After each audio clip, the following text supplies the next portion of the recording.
ថ្ងៃនេះមានទាហានជួមុខយើងម្នាក់គាត់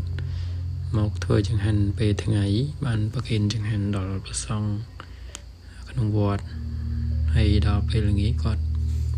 មានភេសជ្ជៈយកមកប្រគេនព្រះសង្ឃគឺទឹកអំពៅទូទៅដល់ព្រះសង្ឃក្នុងវត្តហើយគាត់មានវ័យរៀងចំណាស់ដែរហើយ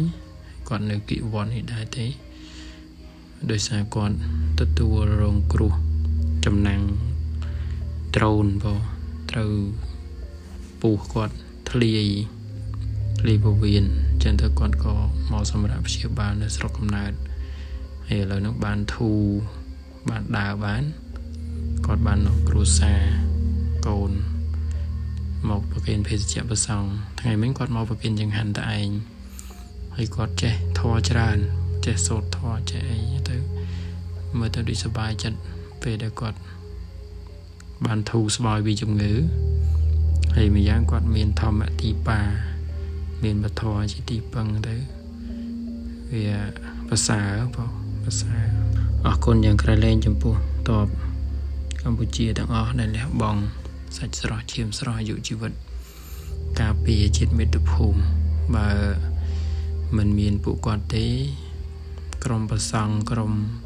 ញាតិញោមរៀនធម៌ក៏មិនមានឱកាសបានរៀនធម៌សិក្សាធម៌ដែរហើយគាត់ឈ្មោះថាការពារជាតិផងពួកគាត់ឈ្មោះថាការពារនៅព្រះពុទ្ធសាសនាផងព្រោះព្រះពុទ្ធសាសនាតាំងនៅក្នុងជាតិមានជាតិទើបមានព្រះពុទ្ធសាសនាឈ្មោះថាគាត់ចូលរួមរក្សានៅព្រះពុទ្ធសាសនាឲ្យតាំងនៅចឹងគាត់ជាអ្នកមានគុណចំពោះយើងទាំងអស់គ្នាមិនថាប្រសង់ឬក៏ញាតិញោមប្រុសស្រីទេយើងឈ្មោះថាជាអ្នកគប្បីតបស្នងសងគុណដល់ពួកទាហានជាពិសេសគឺទាហានដែលលះបង់ជីវិតទៅយើងគប្បីធ្វើកម្មវិធីអ្វីមួយតាមវត្តដើម្បីរលឹកនឹកគុណធ្វើតក្កណានុប្រទានឧទ្ទិសដល់ពួកគាត់